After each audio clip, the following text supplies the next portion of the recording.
메리 크리스마스 통독가이드 바나바입니다. 성탄절을 맞아서 퀴즈 하나 드리고 시작하도록 하겠습니다. 마태복음 탄생기사에서 아기 예수님을 처음으로 영접한 동방박사는 몇 명이었을까요? 사실 우리 성경에 박사들이라고만 표현되어 있지 몇 명인지는 정확히 알 수가 없습니다. 그럼 우리는 왜 동방박사 세 사람이라고 찬송가를 부르는 걸까요? 그것은 동방박사들이 황금, 유양, 모략 세 가지를 예물로 드렸기 때문에 자연스레 그렇게 인식하게 된 것입니다. 그리고 균형을 맞추기 위해서 누가복음 성탄기사의 목자들 역시 3명으로 이해하게 되었습니다. 우리에게 너무나 익숙한 지명 베들레헴은 히브리어로 베이틀레헴입니다. 빵집이라는 뜻이죠.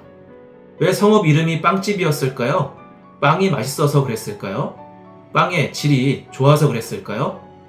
맞습니다. 농담 같지만 진짜입니다.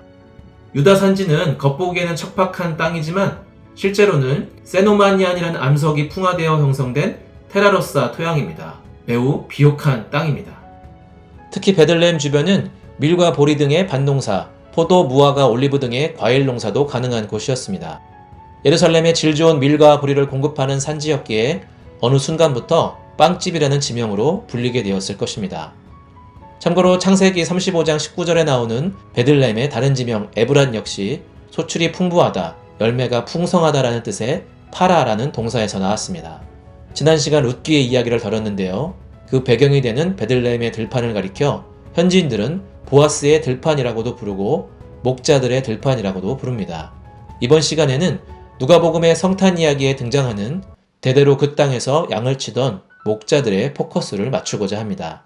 저는 이스라엘에 있을 때 성지순례 안내를 하면서 베들레헴의 목자들의 들판교회에 갈 때마다 이런 궁금증이 있었습니다. 왜 하나님께서는 별 볼 일 없는 목자들에게 아기 예수를 처음으로 경배하는 영광을 허락하셨을까? 그러다 2017년 겨울에 납득이 가는 답을 찾게 되었습니다. 유대문헌과 전승에 의하면 신구약 사이의 시대 언젠가부터 베들레헴에서 태어나고 길러진 양들은 예루살렘의 성전 제사에 쓰이는 양들로 독점 공급이 되었다고 합니다. 그리고 그 양들을 돌보는 목자들 역시 선별된 사람들이었다고 하는데요. 유대 전승은 이들을 가리켜 레갑 족속의 후손이라고 말합니다. 성경은 레갑 족속을 가리켜 광야 부족인 겐 족속의 일원이라고 말합니다. 그렇게 레갑 족속은 이스라엘 민족과 함께 가나안 땅에 들어왔지만 성읍에 정착하여 농사를 짓는 생활을 거부하고 대대로 광야에 머물렀습니다. 왜 그랬을까요? 이들이 광야에 머문 이유는 명확합니다. 가나안의 농경문화, 세속문화에 물들지 않기 위함이었습니다. 어느 날 예레미야는 하나님의 명령대로 레갑 사람들을 성전으로 불러 모으고는 포도주를 마시라고 권유했습니다.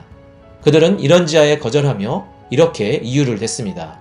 레갑의 아들 우리 선조 요나답이 우리에게 명령하여 이르기를 너희와 너희 자손은 영원히 포도주를 마시지 말며 너희는 평생 동안 장막에 살리라. 정말 쉽지 않은 삶이었을 텐데요.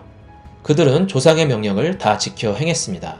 다만 그들은 외적의 침입을 피해 예루살렘 주변으로 들어와 살았다고 성경은 말합니다. 분명 그들 중 일부가 누가복음 2장에 나오는 목자들의 조상이었을 것으로 보입니다.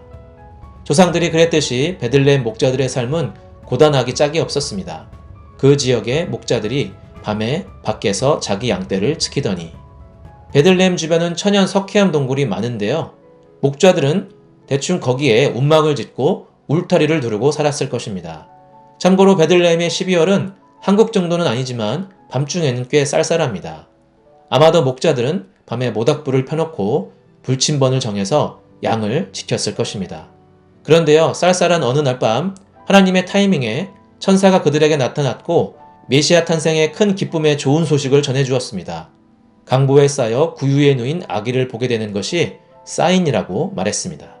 목자들은 서둘러 베들레헴 언덕을 향해 달려갔고 결국 아기 예수님을 처음으로 경배하는 영광을 누릴 수 있었습니다. 오늘의 통독 포커스입니다. 하나님은 레갑 족속의 후손들에게 약속의 말씀을 주셨습니다. 레갑의 아들 요나답에게서 내 앞에 설 사람이 영원히 끊어지지 아니하리라. 이 약속의 말씀처럼 베들레헴의 목자들은 성전 제사용 양을 일평생 돌봤습니다. 그리고 장차 6월절 어린 양으로 십자가 위에서 죽으실 아기 예수님 앞에 서서 경배하는 특권을 누리게 되었습니다. 참으로 절묘한 성취죠. 혹자는 레갑 족속 후손들의 삶을 가리켜 나실인의 삶이라고 평가합니다. 세속에 물들지 않기 위한 이들의 결단과 포기의 삶을 보면 충분히 동의가 됩니다. 그렇게 이들은 권리를 포기했지만 오히려 더 큰 특권을 누렸던 것입니다. 그런데요, 포기의 삶의 진정한 모델은 무엇보다 하나님의 성육신, 성탄입니다. 요한복음 3장 16절을 보면 하나님이 세상을 이처럼 사랑하사 독생자를 주셨으니 라는 표현이 나오는데요. 요한은 요한일서 3장 16절에서는 이런 표현을 썼습니다. 그가 우리를 위하여 목숨을 버리셨으니. 그렇습니다.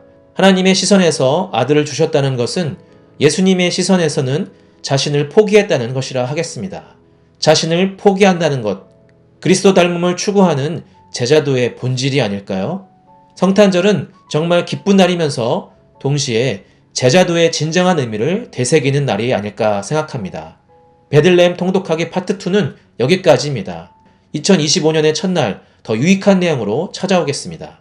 시청해주셔서 감사합니다.